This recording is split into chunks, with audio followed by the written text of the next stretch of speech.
Hello everyone. In today's quick demo, we're going to go over how to create a start and an end date for a particular offer.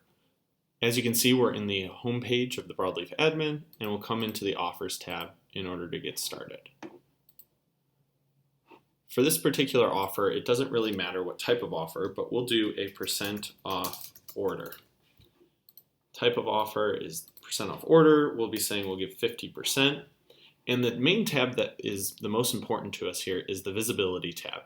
As you can see here, we can determine when the offer is set to become valid, as well as when the offer is set to expire. So we can schedule for offers to become valid at a future date, but for this example, we'll set it for the current time. But we will say that, maybe we want to run this promotion through the weekend at midnight. And our customers want to automatically consider this offer. So we'll go ahead and click Save.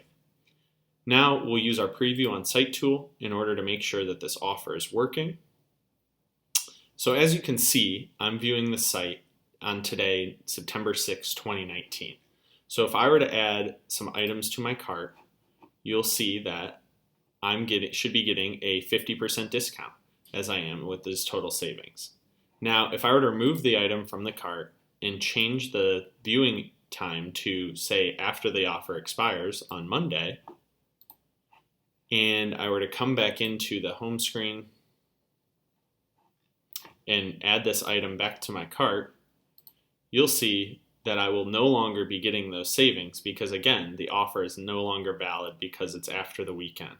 And that's how easy it is to create a start and an end time for a particular offer.